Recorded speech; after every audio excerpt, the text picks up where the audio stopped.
अपने काम को बताना बहुत अच्छी बात है। आदरणीय बहन जी ने ही बताया ना भाई कि अगर जो काम हमने किया वही काम बीजेपी करे। मेजर आशीष चतुर्वेदी साहब, आपको नहीं लगता है कि एम वाई समीकरण में से एक एम पर बड़ी लंबी नजर और बहुत लंबे वक्त से मायावती के ट्वीट या फिर उन्हें रिझाने या उन्हें बताने या अपना बताने की कोशिश में हैं? आप लोग इस ट्वीट को किस तरीके से देखना चाहेंगे? देखिए, हम ये मानते हैं कि भारतीय जो बहुजन समाज पार्टी, अब वो कहीं ना कहीं अब जो राजनीतिक रणभूमि है उससे बाहर हो चुकी है और उसके लिए वो स्वयं जिम्मेदार हैं।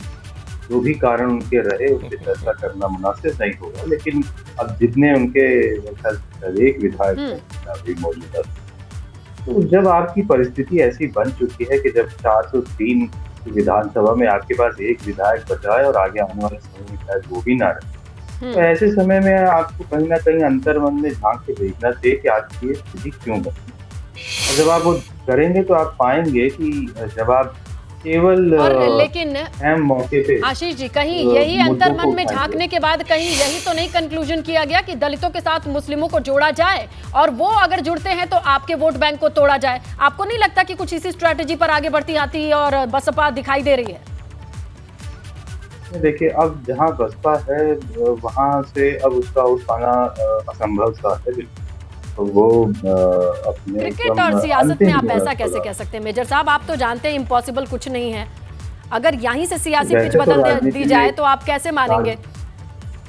राजनीति में कहावत जरूर है कि इम्पॉसिबल कुछ नहीं होता है, मैं आपकी बात से सहमत हूँ, लेकिन एक अगर व्यवहारिक रूप से आप प्रैक्टिकली देखें तो अब लोगों ने बसपा को एंटीसिपेशन होगा। चतुर्वेदी जी, ये तो आप अपने मान से मौजूदा स्थिति है, लेकिन उनके भविष्य की रणनीति पर सवाल है ना। एसएन सिंह जी, आप दोनों जनों को सुन रहे हैं, जहां पर वो तो कहते हैं कि मायावती जी ने हमेशा से कांशीराम तक लेकर जाते हैं और कहते हैं कि एक हाथ में कंप्यूटर एक हाथ में कुरान वाली बात को चरितार्थ करना चाहिए।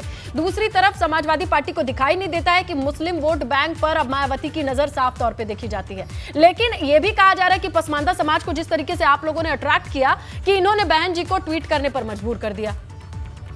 देखिए, जब आदमी गहरी नींद में होता है बीच में एक दिखाई देते हैं। हमारे बड़े भैया आप सुन लीजिए, हो गया आपका समय समाप्त हो गया।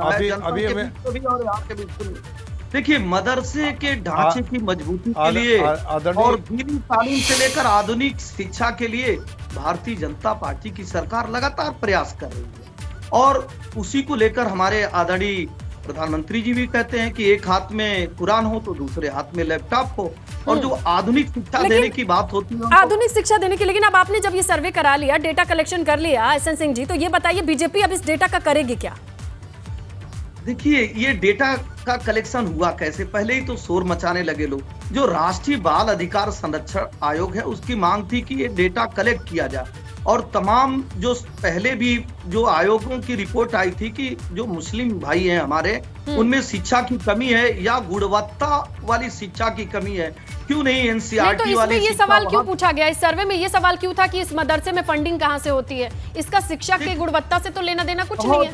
बहुत अच्छी बात आपने कहा। अगर आप अपना प्राइवेट वाहन लेके चलते हैं और कहीं से जानकारी होती है कि किसी वाहन में कुछ अवैध चीजें हैं, तो निश्चित तौर पे सभी वाहनों की चेकिंग होती है। क्योंकि कुछ मदरसों में समाज विरोधी कार्य पाए गए, कुछ ऐसे 15-16 आतंकवादी अलग सब्जेक्ट है। हो सकता है आप सही हो, ये तो जांच का विषय है, लेकिन वो सब्जेक्ट अलग है। इसका शिक्षा से लेना देना नहीं है। मुख्य धारा है। अरे सुन लीजिए, जांच की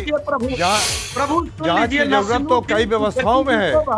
जांच की दिया था कि आप मुसलमानों का उत्थान करिए, लेकिन नस्मुद्दीन सिद्दीकी जी ने आरोप लगाया कि बहन जी केवल नाम मात्र का कहीं उत्थान करिए। उन्होंने कहा कि जो पार्क बन रहे हैं, जो उसमें हाथी लग रहे हैं, उसमें 40-40 लाख रुपए पर हाथी का मैं दे रहा हूं, 10-10 लाख 6-6 लाख देना है, बाकी सारा पैसा इकट्ठा करके और हमारे पास पहुंचा देना है।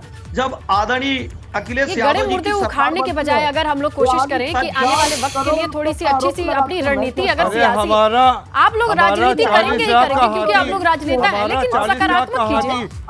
पुराने गड़े मुद्दे उखाड़ के क्या होगा?